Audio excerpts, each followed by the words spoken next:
Welcome to my channel, my subscriber. Thank you. This video sponsored by SBO Digital Marketing. Join SBO Digital Marketing work from home opportunity. Mobile based part-time job perfect for student, homemakers and job seekers. Use your free time to earn. No fixed hours. Work at yours. Just start, share and publish content. Simple task. No selling, no referral. Have a Facebook, Instagram, YouTube channel. You are already eligible. Earn daily income with the instant payment. Start from day one. Send your name and qualification. 9994106160. Skip பண்ணாதீங்க. பெரிய தப்பு. தினம் ₹300 சம்பாதிக்க அரிய வாய்ப்பு. Instagram, Facebook பயன்படுத்த தெரிந்தால் போதும். Content post and content publishing மூலமா தினம் ₹300 சம்பாதிக்கலாம். இந்த வேலை செய்ய 5 நிமிடம் போதும். Work training support, group communication support, all language customer live chat support, முக்கியமா சொந்தமா ஒரு பிசினஸ் ஸ்டார்ட் பண்ற அளவுக்கு உங்களால கற்றுக்கொள்ள முடியும், சம்பாதிக்கவும் முடியும். இந்த வேலை வாய்ப்பு வழங்குவது 5 வருடத்திற்கு மேல ரன் ஆகிட்டு இருக்க நம்ம தமிழ்நாட்டு company school of business organisation private limited. மேலும் விவரங்களுக்கு டிஸ்கிரிப்ஷன்ல கொடுத்திருக்க நம்பருக்கு வாட்ஸ்அப் பண்ணுங்க. சேனலை லைக் பண்ணுங்க, சப்ஸ்கிரைப் பண்ணுங்க, பெல் ஐகானை தட்டி விடுங்க. யூடியூப் சம்பிரதாயம்.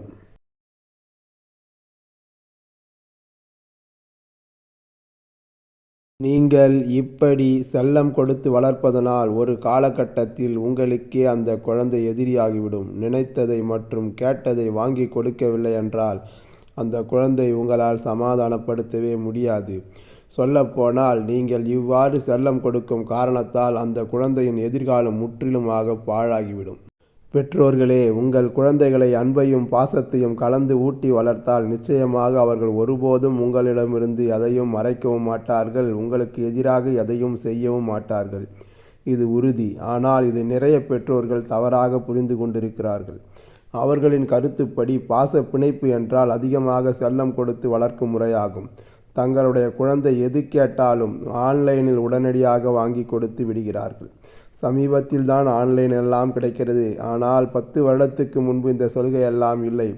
அப்போது கூட சில பெற்றோர்கள் குழந்தைகள் இரவு நேரத்தில் கேட்டால் கூட வண்டியை எடுத்து கொண்டு போய் வாங்கி கொண்டு வந்து விடுவார்கள்.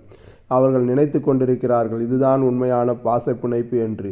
இது அல்ல உண்மையான பாசம். நீங்கள் இப்படி செல்லம் கொடுத்து வளர்ப்பதனால் ஒரு காலகட்டத்தில் உங்களுக்கே அந்த குழந்தை எதிரியாகிவிடும். நினைத்ததை மற்றும் கேட்டதை வாங்கி கொடுக்கவில்லை என்றால் அந்த குழந்தை உங்களால் சமாதானப்படுத்தவே முடியாது. சொல்லப்போனால் நீங்கள் இவ்வாறு செல்ல கொடுக்கும் காரணத்தினால் அந்த குழந்தையின் எதிர்காலம் முற்றிலும் பாழடைந்துவிடும். பாச பிணைப்பு என்றால் ஒரு குழந்தைக்கு நல்லது மற்றும் கெட்டது எதுவென எல்லாவற்றையும் எடுத்துரைக்க வேண்டும். ஒரு குழந்தை தவறு செய்யும் போது அதை அடிக்காமல், மேலும் வன்முறையோடு பேசாமல், நிதானமாக, அன்பாக, பாசத்தோடு பேசி புரிய வைக்க வேண்டும். அவ்வாறு பேசினால் அந்த குழந்தை எல்லா விஷயத்தையும் மறைக்காமல் பெற்றோர்களிடம் உங்களிடம் சொல்லும். நீங்கள் குழந்தைகள் தவறு செய்யும் போது அடித்ததோ அல்லது திட்டினாலோ அந்த குழந்தை அடுத்த முறை எல்லாவற்றையும் உங்களிடமிருந்து மறைத்துவிடும். எந்த நேரத்தில் தவறு என்று எடுத்துரைக்க வேண்டுமோ அந்த நேரத்தில் பாசத்தோடு, அன்போடு, அரவணைப்போடு எடுத்துரைக்க வேண்டும். குழந்தைகள் எதை கேட்டாலும் எது தேவையோ அதை மட்டும் வாங்கி கொடுக்க வேண்டும். எது தேவையில்லையோ அவர்களுக்கு நல்ல முறையில் இது உனக்கு வேண்டாம் என கூறி அதற்கான காரணத்தையும் விளக்கி புரிய வைக்க வேண்டும். இத்தகைய சூழ்நிலையில் வளரும் குழந்தைகள் பிற்காலத்தில் எந்தவிதமான சூழ்நிலையிலும் வாழ்வதற்கான வழியை தானே உண்டாக்கி கொள்வார்கள். பெற்றோர்களே, குழந்தைகள் கேட்பதையெல்லாம் வாங்கி கொடுத்து மறுக்காமல் ஓவராக செல்லமாக, அதாவது பேப் என்று சொல்வார்களே அந்த முறையில் வளர்க்காதீர்கள். என்றால் அது அன்பையும் பாசத்தையும் கொடுத்து வளர்ப்பது அல்ல.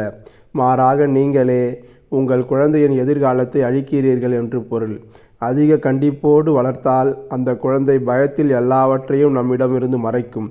அதை போலவே இந்த முறை வளரும் குழந்தைகளுக்கு பாதி விஷயங்களை நம்மிடமிருந்து மறைத்து விடுவார்கள். ஆகவே குழந்தைகளை பாசத்தோடும் அன்போடும் வளர்க்கவும். நன்றி, வணக்கம். அடுத்த வீடியோவில் சந்திப்போம்.